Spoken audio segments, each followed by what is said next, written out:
Assalamualaikum and good day, class.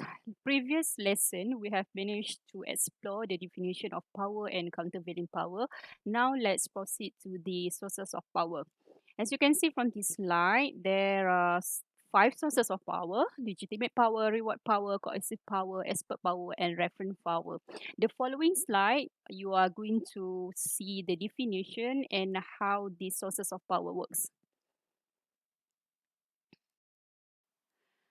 The first sources of power is legitimate power, which is this power is based on position or power stemming from formal authority based on particular position in organization or social system. When we call it formal authority and position, meaning that that particular person has certain position in the organization, like managerial position, supervisors, a position in which they can instruct and give responsibility and authority to others, and others need to follow that.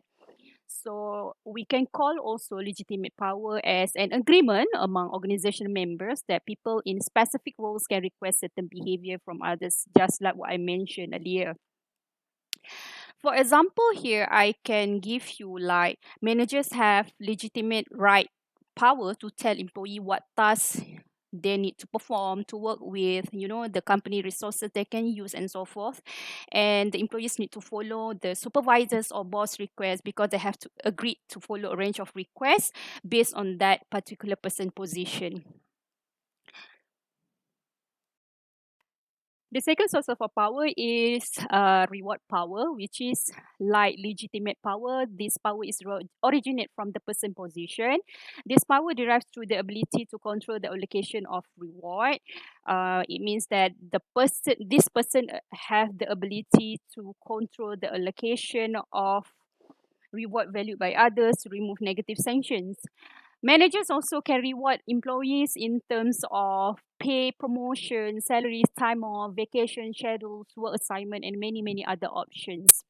Not only managers can use their reward powers on employees, employees too can have their reward powers over their bosses. For example, they can use 360 degrees feedback rating on their bosses. So basically, if this 360 degrees rating is actually existed in an organization, supervisors and bosses tend to pay more attention to their employees' needs. So I would say this is a win-win situation for both if we take a look at the positive perspective. Next is coercive power. Coercive power originates from a person position, just like legitimate and reward power. Coercive power is the ability to apply discipline, punishment, and withhold rewards on somebody. Managers usually have considerable coercive power, ranging from disapproval to firing employees, meaning that your manager can actually either promote you or demote you. So it depends on the situation you are in. So employee, not only manager have coercive power, employee also have coercive power as when co-worker use peer pressure to change another employee's behavior. Sometimes this work in a group when you have a team to settle certain projects. So if you see some of your members are actually free riding, not doing the job well, so you can actually use your coercive power to peer pressure, saying that if you are not doing this thing right, I'm going to report you to our boss and take your name out of the project. So this kind of statement is actually peer pressuring and some sort like coercive. You are exercising coercive power to your coworker. By the objective is to manage the team and at the same time to make the project successful. I think that will be the objective.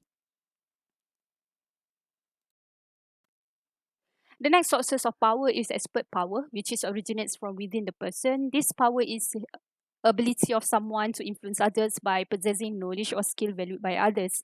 I believe that even you don't have certain position in an organization, but if you do have knowledge or extra skill valued by others, you too can influence others. One important thing that I would like to highlight here for in expert power is expert power is a perceived ability to manage uncertainty in business environment. This is one extra skill which not everybody can have, which you can predict what happen in the future for your organization. So by having this type of expert power, is I can not only you can influence others, but can actually minimize turbulence to your organization.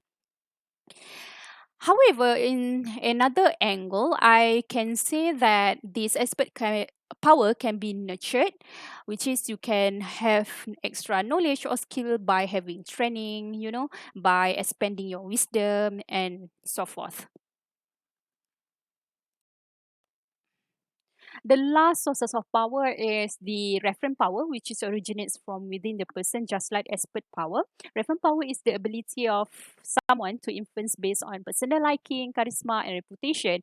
Referent power also mostly function as a person's interpersonal skill, for example, being attractive or caring. In terms of personal characteristic, this referent power owner can be like very kind person, a very respectful person, handling matters with manner.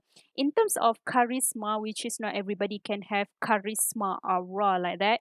So I believe we agreed that a person who have charisma can produce a high degree of trust, respect, and devotion toward that particular person.